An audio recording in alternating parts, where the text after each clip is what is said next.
주신 하나님 말씀은 누가복음 5장 1절에서 11절까지의 말씀입니다. 한 절씩 교독하시고 마지막 11절은 같이 합독하도록 하겠습니다. 제가 5장 1절 말씀 먼저 받들어 봉독합니다. 무리가 몰려와서 하나님의 말씀을 들을새 예수는 게네사렛 호숫가에 서서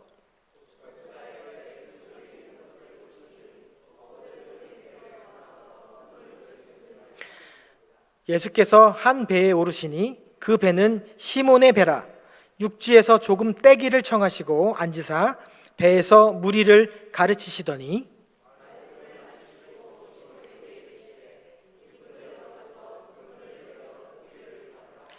시몬이 대답하여 이르되 선생님, 우리들이 밤이 새도록 수고하였으되 잡은 것이 없지만은 말씀에 의지하여 내가 그물을 내리리이다 하고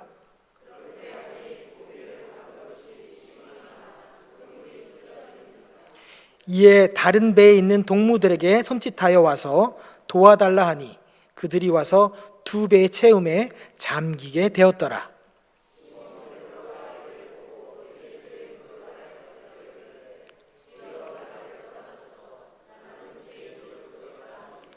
이는 자기 및 자기와 함께 있는 모든 사람이 고기 잡힌 것으로 말미암아 놀라고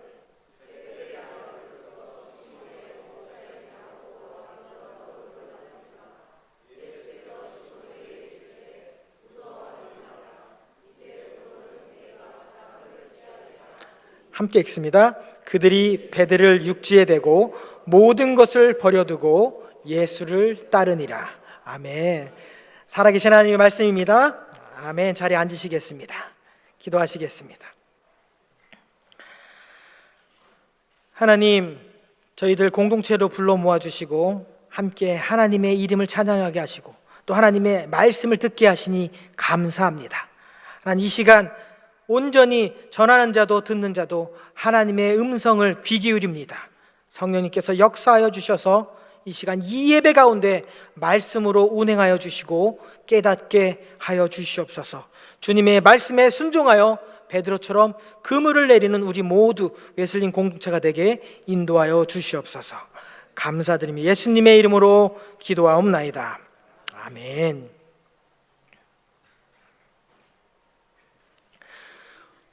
오늘도 계속해서 누가복음 강해를 이어가도록 하겠습니다. 오늘 특별히 5장 1절에서 11절 말씀을 가지고 예수를 따르는 공동체라는 제목으로 살아계신 하나님의 말씀, 우리 웨슬리 공동체에 주시는 말씀의 은혜를 나누어 보도록 하겠습니다. 특별히 오늘 본문은 우리가 잘 알고 있는 말씀이고 베드로가 주님의 말씀에 순종할 때 어떤 일이 일어나는지 대해서 알려줍니다. 또한 우리가 왜 주님의 말씀에 순종해야 되는지도 가르쳐 줍니다. 그런데 우리가 주님의 말씀에 순종해야 될 이유가 우리가 기대했던 것과는 사뭇 다르다는 것도 오늘 본문은 알려줍니다. 이 시간 하나님 말씀을 나눌 때 성령님의 도우심으로 인하여 온전히 하나님의 말씀만 전하고 하나님의 음성만 들리는 시간 되시길 소원합니다. 오늘 본문에서도 여전히 사람들은, 무리들은 예수님께 몰려왔다라고 기록합니다. 그들이 예수님께 몰려든 이유는 계속해서 우리가 누가복음을 배워왔듯이 예수님으로부터 하나님의 말씀을 듣길 원해서 몰려왔다라고 기록합니다. 예수님의 가르침은 어땠냐면 여태까지 왔던 그 서기관들, 바리새인들, 그리고 좀 말씀을 읽었다 하는 이 장로들이 전하는 말씀과는 사뭇 달라서 그 가르침에 권위가 있다라고 했습니다. 어디에 있든지 누구와 함께 있든지 그들이 이해를 하든지 이해를 못하든지 그들이 예수님을 하나님의 아들로 인정하든지 말든지 예수님께서는 변함없이 오늘도 하나님의 말씀을 사람들에게 전하고 있다라는 사실을 오늘 우리에게 가르쳐줍니다. 하나님의 창조 섭리대로 지으심을 받은 아담의 후손들은 하나님의 말씀이 절대적으로 필요하다는 것도 알 수 있습니다. 우리는 다 누구나 다 하나님의 말씀이 필요합니다. 왜냐하면 그것이 하나님께서 창조하신 섭리이기 때문입니다. 창조하신 질서이기 때문입니다. 하나님의 영감으로, 하나님의 말씀으로 지음을 받은 인간이기 때문에 그렇습니다. 그런데 오늘은 예수님께서 말씀을 전하는 장소가 특별한 장소입니다. 게네사렛 호수라고 합니다. 게네사렛 호수는 처음 들어보시죠? 혹시 갈릴리 호수는 들어보셨나요? 아니면 디베랴 호수는 어떻습니까? 이 모든 지명은 너무 넓어서 사람들이 바다라고 착각할 정도로 여기는 갈릴리 호수를 지칭하는 말입니다. 사면이 육지를 마주하고 있으니 바다가 아니라 지리적 용어로는 호수가 맞습니다. 그런데 너무 크다 보니 바다라 불리는 것이죠. 호수임에도 불구하고 바다라 불립니다. 그런데 때에 따라서는 그 동네, 근처에 있는 동네를 가르칠 때는 그 동네 이름을 붙여서 디베랴 호수라고 합니다. 또 그곳의 평야를 가르칠 때는, 그 동네 이름을 가르칠 때는 때로는 긴네렛, 때로는 게네사렛, 때로는 갈릴리, 이렇게 이름이 수시때때로 바뀝니다. 그런데 이렇게 부르고 저렇게 불러도 사람들은 이게 갈릴리 호수를 의미하는구나, 다 알 수 있다는 거죠. 무리들을 가르치고 있었는데 예수님께서 주위를 둘러보니 배 두 척이 보였습니다. 그리고 그 두 척 가운데 그물을 싣고 있는 한 사람이 보였습니다. 유독 얼굴에 표정이 어두웠습니다. 그 한 사람은 밤새 고기를 잡으려고 안간힘을 썼습니다. 수십 년 동안 바다에서 어부로서 고기를 잡았기에 오늘도 변함없이 아무런 생각 없이, 아무런 기대 없이 그물을 던졌지만은 밤새도록 헛수고를 하였습니다. 실망한 기색, 짜증과 화가, 자기 자신에 대한 짜증과 화가 얼굴에 가득합니다. 표정이 어둡습니다. 투정 부르듯이 얼굴로 온갖 인상을 쓰면서 그물을 싣고 있는 중이었습니다. 예수님의 눈에는 유독 그 사람이 눈에 들어왔습니다. 수십 년간 바닷가에서, 갈릴리 호수에서 어부로 살아왔던 한 사람, 밤새도록 그물질을 했는데 지난번에 여기서 많이 잡았으니까 여기다 한번 던져야지, 저기도 던져야지, 이렇게 자기의 경험을 의지하여 이렇게도 해보고 저렇게도 해보았는데 한 마리도 잡지 못하여 낙심과 풀이 죽어있고 기쁨을 잃어버린, 짜증과 스스로에게 화가 나 있는 한 사람, 베드로가 눈에 들어왔습니다. 그리고 예수님은 한 배에 오르셨습니다. 그 배는 당연히 베드로의 배였겠지요. 아마도 너무나 많은 무리들과 함께 있었으니 무리와 조금 떨어지기 위해서 아직도 화가 잔뜩 나 있는 베드로에게 배를 육지에다 조금 떼라고 요청을 하셨습니다. 여러분들은 혹시 화가 잔뜩 나 있는 사람에게 말을 건네본 적이 있으십니까? 얼굴에 짜증이 가득 나 있는 사람, 막 화가 나서 울그락불그락 하고 있는 그 사람에게 어떤 부탁을 해본 적이 있습니까? 결코 쉽지 않습니다. 그런데 오늘 예수님께서는 그 사람, 얼굴에 짜증이 나고 화가 나 있는 그 베드로에게 다가가서 요청을 하십니다. 어떻게 요청을 하셨을까요? 위험 있는 목소리로 저음을 많이 깔아서 베드로야, 상상은 여러분께 맡기시겠습니다. 분명한 것은 내시 같은 목소리는 아니었을 겁니다. 베드로야, 너는 왜 표정이 그러냐, 이런 목소리로는 하진 않았을 겁니다. 어쩌면 화가 많이 나 있고 짜증이 나 있는 베드로를 의식해서 특별한 말씀으로, 어투로 말을 건넸을 수도 있습니다. 무리들을 놓고 또 베드로를 보면서 어떤 말씀을 전하셨을까? 특별히 밤새 수고했는데 소득 하나 없이, 지난주에 봤죠? 베드로는 장모도 있었고 아내도 있었습니다. 부양할 가족이 많습니다. 그런 베드로에게 소득이 하나 없어서 집에를 빈손으로 들어가야 될 베드로에게 어떤 말씀을 나누셨을까? 상당히 궁금합니다. 어쩌면 성공하는 사람들의 7가지 습관, 이런 책 들어보셨습니까? 아주 유명한 책입니다. The Seven Habits of Highly Effective People. 스티븐 코베이의 아주 유명한 책이죠. 아니면 어쩌면 물때를 알아야 물고기가 보인다, 이런 말씀을 전했을 수도 있습니다. 예수님께서 예수님 시대에는 신약 성경은 없고 구약 성경만 있었으니 어쩌면 지혜의 말씀, 잠언서나 전도서를 가르쳐 줄 수도 있었을 겁니다. 그러나 누가복음의 맥락에서 보면 오늘도 예수님은 변함없이 하나님 나라의 복음을 전하셨을 가능성이 높다고 저는 생각합니다. 그러고는 말씀을 마쳤다라고 기록합니다. 4절에 보니까 말씀을 마쳤다라고 기록합니다.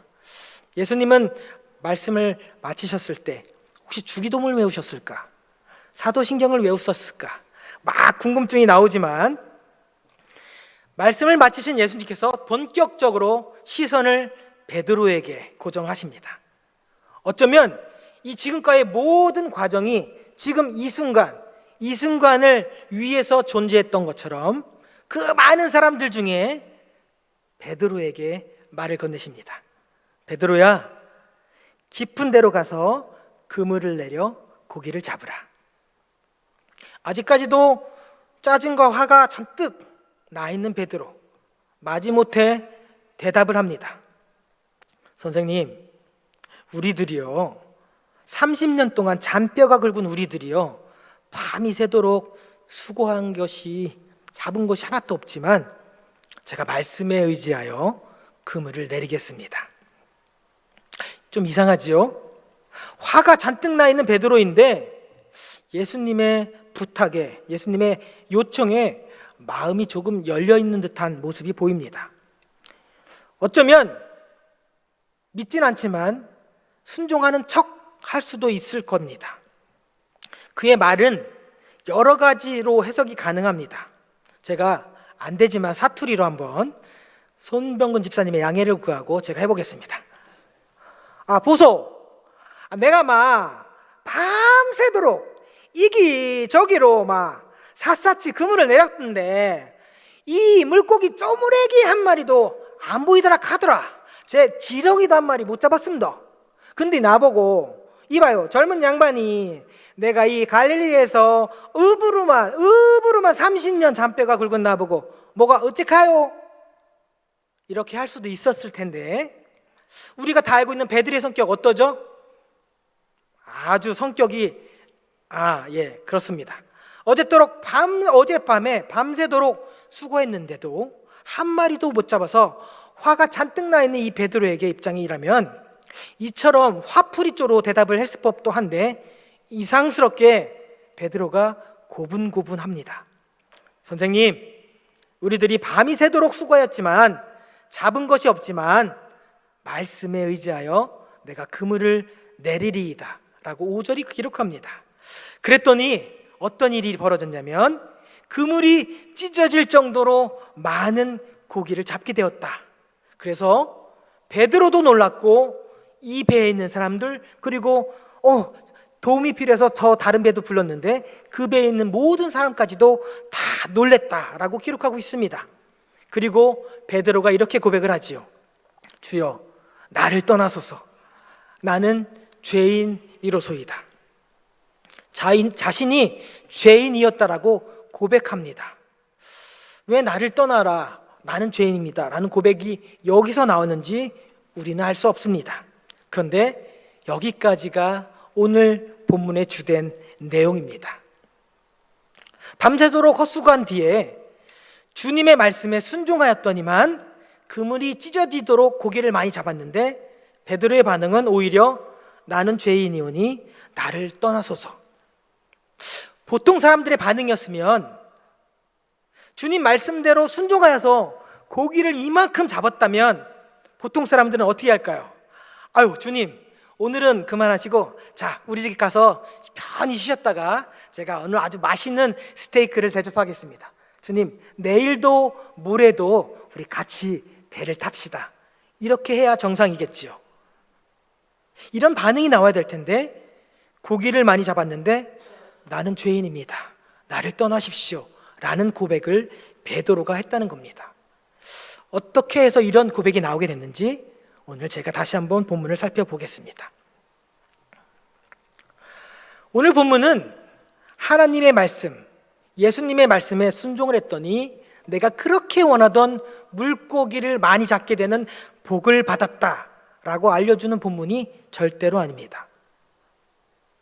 오늘 본문을 보면 베드로가, 그 화가 난 베드로가 말씀에 의지하여 순종하였더니 고기를 많이 잡게 되었고, 베드로 및 그 안에 타고 있던 모든 사람들이 고기가 많이 잡혔음에 놀랐지만 베드로는 그 물고기에서 시선을 옮겼습니다. 밤새도록 베드로가 원했던 목적은 무엇이었습니까? 물고기였습니다. 이 물고기를 잡아야 지금도 나를 기다리고 있는 가족에게 이 많은 물고기를 돈으로 바꿔서 먹을 것도 사고, 즉 베드로는 인생의 목적이 물고기였습니다. 그런데 예수님께서 오늘 그 인생의 목적을 들어주셨죠. 그랬더니만 베드로가 인생의 목적을 물고기가 아닌 물고기에서 예수님으로 시선을 바꿨다는 겁니다. 시몬 베드로가 이를 보고 예수의 무릎 아래 엎드려 이르되 주여 나를 떠나소서 나는 죄인이로소이다. 그토록 원하던 밤새도록 물고기를 잡겠다고 설쳤던 베드로가 가장 중요하게 여겼던 것은 물고기였습니다. 물고기만 잡게 한다면, 물고기만 잡게 해주신다면, 이런 마음이 베드로의 중심에 가득 있었습니다. 그랬는데도 불구하고 밤새도록 그물질을 했음에도 불구하고 한 마리도 잡지 못했던 베드로, 자기 자신에게 화가 나고 짜증이 났어도 아직까지 물고기를 잡겠다라는 그 미련은 버리지 못했습니다. 인생의 목적 물고기, 베드로의 성품 때문에 베드로의 성품을 보더라도 베드로는 인생의 목적이 정확했습니다. 확실했습니다. 물고기만 잡을 수 있다면 뭐든지 하겠습니다.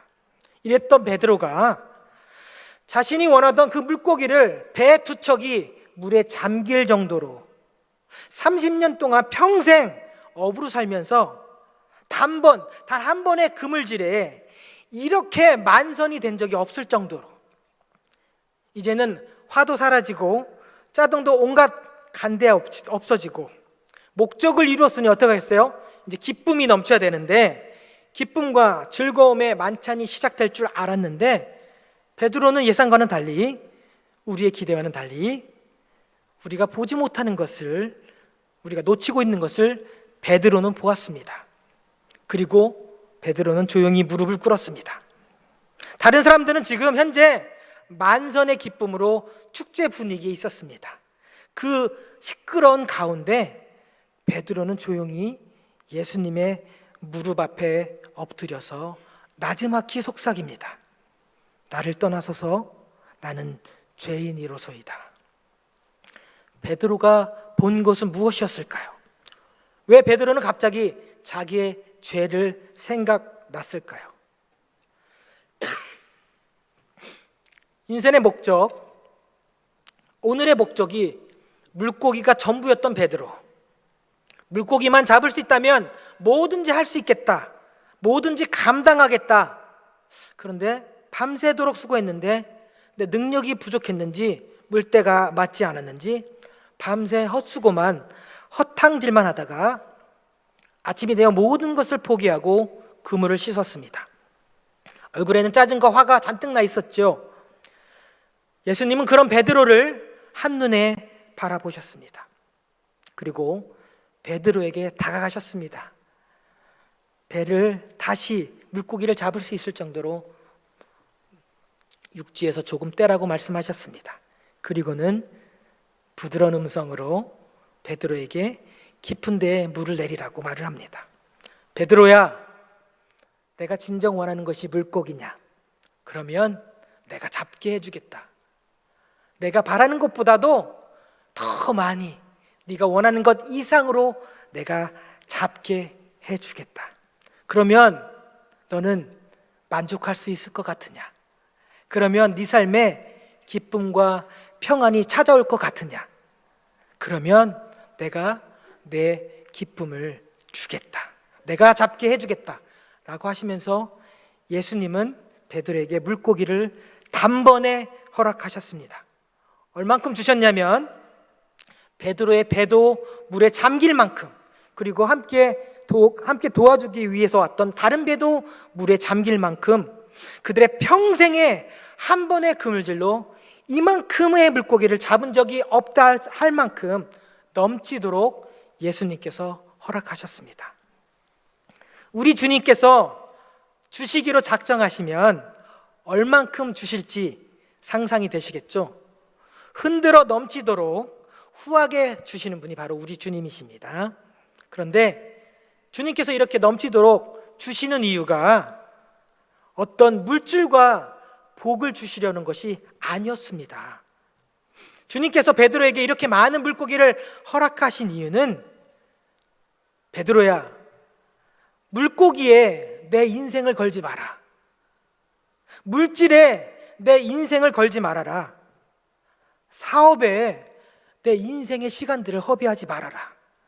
이렇게 말씀하시는 것 같았습니다. 그것에 걸어봐야, 그것에 기대해봐야 결국 내게 돌아오는 것은 기쁨과 만족이 아니다라는 것을 오늘 예수님께서 우리의 본문을 통해서 우리에게 말씀하고 있는 것입니다. 네가 원한다면 얼마든지 물고기를 내게 주겠다. 그렇지만 내 인생의 목적은 물고기가 아니다. 내 인생의 목적은 경제적으로 넘치도록 부가 되는 게 아니다.